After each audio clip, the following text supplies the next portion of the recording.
Elisabeth Kendall, head of Girton College, Cambridge University. Thank you very much for joining us. Do you see any signs that the Houthis are being pushed back or not at all? I don't see any signs at the moment that the Houthis are being pushed back, although we have to remember that the degrading operations are going to take time. We're not expecting to see immediate results.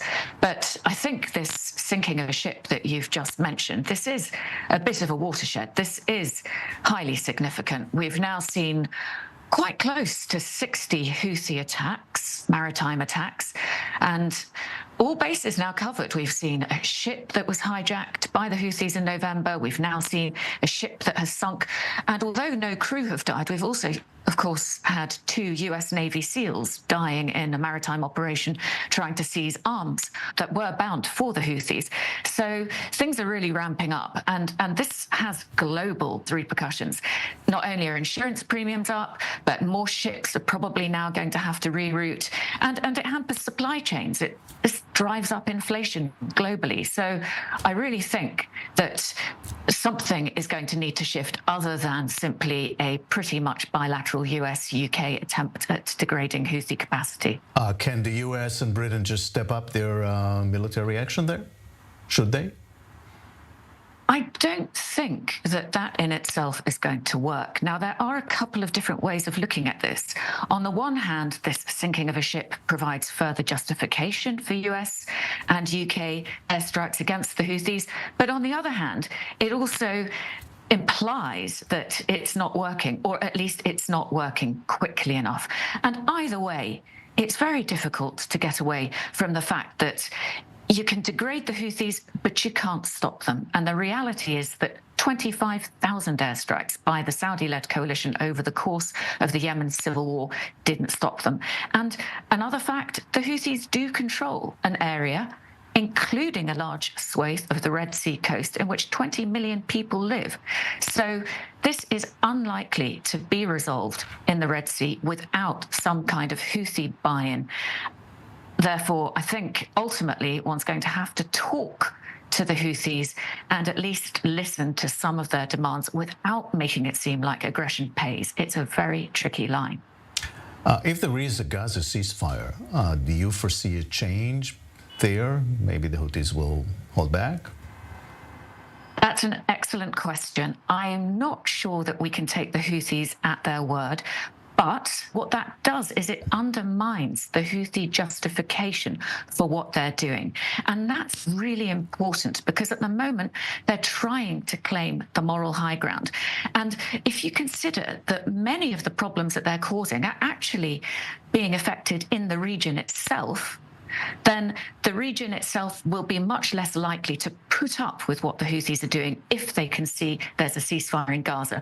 By that, I mean that supplies to places like Jordan are being impacted, that the revenue for places like Egypt is being very severely impacted, and that Yemen itself, it imports 90% of its food and staples, that it's being impacted too, not to mention the environmental risk from things like sinking the Ruby Mar with its horrible cargo of ammonium-based fertilizer. This is incredibly damaging in the region itself. If there were a Gaza ceasefire, there would be a lot less patience with what the Houthis are doing. But will negotiating with them give them some sort of legitimacy that they are seeking? The fact is that the Houthis are already being negotiated with. The UN is already mediating talks with the Houthis that are supported by the Houthis' almost decade-long enemies, Saudi Arabia, and to some extent the United Arab Emirates, in the domestic peace talks. So negotiating with them over this, it's just an extension of that. All right. Thank you very much, Dr. Elisabeth Kendall. You're welcome. Thank you. Yaki, so the Houthis, they're gonna stay there for a long time, apparently. Yes, maybe I disagree with one thing that the analysis of Dr. Elisabeth.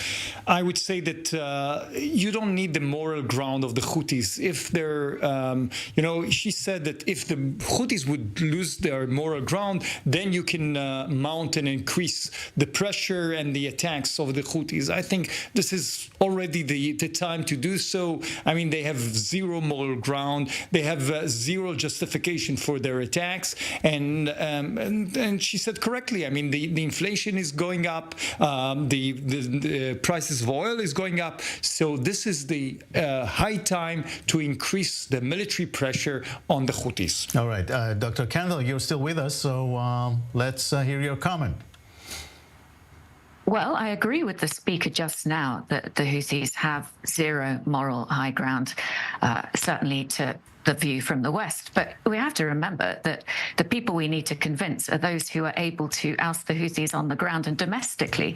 They consider that the Houthis have the moral high ground, and the Houthis are doing a fantastic job in their propaganda warfare. So perhaps we need to be seeking to degrade them on two fronts, not just on the missile launching capability, but also on their propaganda capability. That would be perhaps more effective. Yeah, and that's pretty amazing how they survived so far, as you've mentioned before. That's correct. And not only have they survived, but they're churning out propaganda at a rate that goes down really well. It's locally attuned.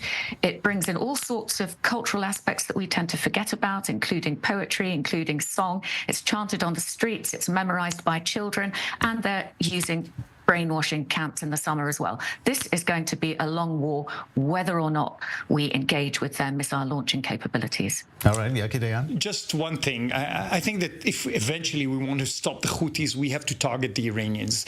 Because, yes, the Houthis have their own agenda, but eventually, at the end of the day, if we target the Iranians themselves, then the Houthis will stop. I think this is the right approach eventually, at the end of the day. Elisabeth, agreeing on that? Well, I'm agreeing to some extent, but I think in terms of what's happening inside Yemen itself, it was ultimately a domestically generated conflict that the Houthis are now using to launch themselves internationally. Ultimately, that conflict will need to be solved domestically. Removing Iran will help, but it won't solve it completely. Okay, thank you very much again. You're welcome.